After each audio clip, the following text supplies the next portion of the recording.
I'm sure that the vast majority of people here saw what happened to you last week on Piers Morgan and the absolute, as you called it, circus that took place. I want to read a quote quickly. You said that you thought in your brilliant piece for The Spectator, which I suggest you read if you haven't yet, you called it a refusal, perhaps even a fear, to hear the reality, the facts, and the law when it comes to the war against Hamas. Our students feel this every day. Can you expand a little bit on what you meant when you said that and how you feel like that presents itself in our world today? Well, in that particular context, not allowing me to answer the barrage of questions that were coming my way did strike me as, look, of course it's part of a particular style and approach, which I do consider to have become a circus, but it was indicative to me of something deeper because it wasn't the first time. And ultimately, whenever I have been interviewed on BBC, Sky, and others, there is almost a meltdown at what it is that I'm saying, because it is so at odds with the agenda that these media institutions are peddling. And to me, first of all, it means it's ever so much more important that I stick to this and keep expressing the realities of the situation, the proper application of law, and talk about my own experiences. I mean, I echo again, I have been extremely privileged with the opportunities that I have had, especially over the last 19 months. I went into Gaza in September last year with a military expert panel of generals, colonels, majors from 6 NATO countries. And we went into Rafah along the Philadelphia corridor. We saw some of the challenges that the IDF was experiencing. The tunnels under the border with Gaza, which are extraordinary. Some of them were big enough for 2 lanes of traffic, right under Egyptian command towers. So having these insights, it's so important, I feel, to be speaking up and to be challenging it. But armed with these facts, what I am saying is so contrary to not just the received wisdom, but all of the media coverage, certainly over the last 19 months, but extending many, many years before that, which is just regurgitating Hamas propaganda. Nothing that is reported out of the Gaza Strip is reported without the control and the stamp of approval of Hamas. And frankly, the international media are complicit in parroting this Hamas propaganda and in snuffing out the realities of the situation. And so when I bring them out, there's a general kind of system error and an inability to be able to properly confront and deal with them. Because frankly, and this is the comfort and the optimism that I do take out of this, I do believe that the truth will out. I do believe that the facts ultimately will be vindicated. It's just a long process. And I'm extremely grateful for the support from all of you and many others around the world to continue to do so.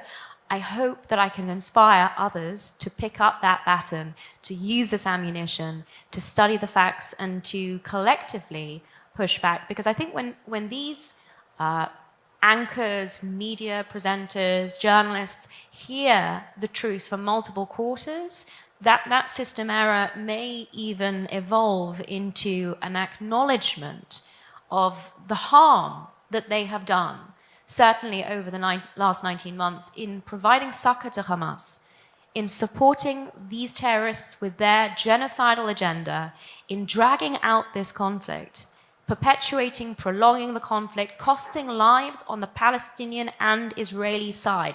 This is what the international media are responsible for. It has led to unbelievably damaging statements from the UK, Canada and France most recently, statements that provide succor to Hamas and that unfortunately elongate the conflict. Ultimately, it's all arising from the very point that you've picked up on in your question, the refusal to even engage with the reality and the facts. And I think it's not just the mainstream media, right? We have the same issue that we're facing on social media every day. These social media companies, platforms, Facebook, Meta, whatever they call themselves now, have no issue with their community guidelines as it relates to commentary against the Jewish community, against Israel. Having said that, we don't see nearly the same amount of content on TikTok, for example, that is pro-Israel versus pro-Palestinian. But the biggest thing right now is we're seeing AI, we're seeing deep fakes, we're seeing videos that don't exist of soldiers talking about how much they love killing children. there's a lot going on right now. You're talking about it in the mainstream media and everywhere else that I just mentioned. We also talked today earlier about the fact that even in our courts, we're not seeing judges looking at the facts as they should be, evaluating them. So where do you see the battle for truth playing out as we try to reclaim our narrative, as we try to prevent history from being rewritten in front of our eyes? Where do you see that playing out, and how do people like you and people like us make our voices heard in that battle? So social media is as a whole nother battlefield, and of course the numbers are very much against us. I've always been a big believer in quality over quantity, though, and I know I see a lot of quality out there in this room this evening, and I know that a lot of you are already doing an awful lot of important work on Twitter, on Instagram, and StandWithUs is doing a remarkable job on that front too. What I would say, and perhaps coming back to the laws of armed conflict in this context, the realities of what international law says, especially international humanitarian law, the laws of war, are recognized by experts. You've got military experts like John Spencer, like Colonel Richard Kemp. You've got some legal experts that are speaking out. You have the expert military panel that I went into Gaza with, who came back and did start writing op-eds about their experiences. They had never seen rules of engagement like this. The level of commitment of Israel to prevent civilian casualties in the Gaza Strip was simply unparalleled. You have Colonel Richard Kemp, who's repeatedly given evidence, including at the United Nations on this point, calls the IDF the most moral army in the history of warfare. I mean, why is that? Because no other army takes the measures that Israel takes in upholding the principles of international humanitarian law: necessity, distinction, proportionality, and precaution. But the fact that you have experts that are willing to speak up on this basis, and not just call out the misinformation, but also call out the danger that this misinformation is driving by saying, if you are misrepresenting what Israel is doing in Gaza, you, Canada, are going to struggle the next time you're facing genocidal terrorists on the battlefield. The same with the US, the same with the UK. If you start morphing the acceptable framework of how to conduct warfare morally and legally, it's going to have a much broader, wider impact on the ability of Western civilization as a whole to defend itself. And I think that the fact that you have experts like these individuals I mentioned that are willing to speak out on it speaks volumes. I think that provides a great deal of ammunition to many people to be able to turn the tide. You've raised, international courts and tribunals, which frankly is a dire situation where we're seeing the politicization of courts like the ICC, like the ICJ. But let's not forget the brave voices that are speaking out against this, including the Vice President of the International Court of Justice, Julia Sebutinde, the Ugandan judge. Every single one of her dissenting opinions and her dissent to the preliminary orders of the ICJ in the South Africa case, they have called the court out consistently for its misapplication of international law, for its appalling approach to fact-finding, for its politicization of these issues. And I think as long as we have individuals and very strong voices speaking out across all of these issues, then there is hope and there is leadership and something for the rest of us to be able to follow. And so I want to go back a few minutes to this letter that we talked about that's signed by Canada, France, and the UK.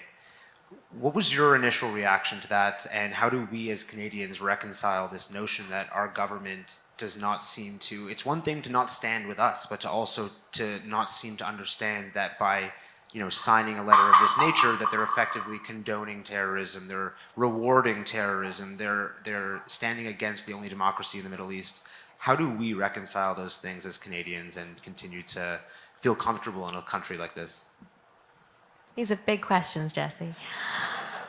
Wow. So my initial reaction, apart from here we go again, was to be deeply concerned on two levels. One, as you rightly identify, the fact that this is encouraging Hamas. And let's not forget, Antony Blinken was extremely honest towards the end of the last American administration when he acknowledged every time there was daylight between the US and Israel, Hamas left the negotiating table. These hostages spent longer in Gaza, and the 53 that are remaining there are a direct result of the encouragement to Hamas that this letter, amongst other things, provides for them to continue, for them to leave negotiations and hold out for something better, including, they think, their survival. Let me be clear. If Hamas survives, the war is not over. Israel has been repeatedly clear about its war aims, returning the hostages, defeating Hamas, ensuring they can never present the threat that they did on the 7th of October. So quite apart from that inevitable consequence of deeply irresponsible statements like the one contained in this joint letter, I was also desperately concerned for the Jewish communities around the world, because what happened on the streets of DC with the execution of Yaron and Sarah by someone shouting "Free Palestine" and "This is for Gaza," what happened in Boulder, that is directly linked to deeply irresponsible statements like this. It's also linked to complete falsehoods propagated by Tom Fletcher and the international media of 14,000 babies dying in 48 hours. I mean, that is an absurdity that should have collapsed under the weight of its own absurdity, and yet it was repeated by the media around the world. So those are the two deep concerns I had in terms of the consequences, the impact on the suffering in Gaza and in Israel, and the impact on the Jewish community and its security around the world. But it was very interesting to me that this letter was again predicated on this canard of starvation. Israel is starving civilians in Gaza. I cannot believe that with the joint resources of the US, Canada, the UK, Canada, and France, not a single member of any of those administrations could look up the COGAT website, on which they have chronicled the volume of aid that Israel has facilitated into the Gaza Strip for the last 19 months. This has also been subject to independent analysis by experts that haven't just looked at the over 1,700,000 tons of aid that has been facilitated in. They also looked at the calorific content of that aid. And in this study that was published that covered January to June last year, it was established that in terms of calorific content, over 3,000 calories per Gazan per day had been facilitated into the Gaza Strip over this period. Where is that being taken into account? I understand that the national health guidelines here in Canada are something like 2,000 calories per male, less for women and children. Where is this food going if we are being told that there are shortages in Gaza? Likewise, with this canard of starvation on the basis of the blockade on aid post the collapse of the ceasefire, where are we hearing the context of that, including that over the course of the hostage release deal, over 25,000 trucks were facilitated into Gaza, flooding Gaza with aid? All of the estimates I have seen is that that would be sufficient for between 5 to 6 months of humanitarian assistance in the Gaza Strip, some as high as 8. And according to UK Lawyers for Israel's back-of-the-envelope figures, that checks out. We've recently tweeted a breakdown of our calculations. This is unfathomable to me. If there is a report of shortages in Gaza, the question that Amnesty International, Human Rights Watch, UN organizations, Save the Children, and every other aid organization present there should be asking is, where has this aid gone? And the absolute cherry on this appalling cake is the manner in which we have seen a response to the true initiative of the Gaza Humanitarian Foundation to provide, this is an initiative by Israel and the US or US contractors, to provide humanitarian assistance in Gaza that is not diverted to Hamas.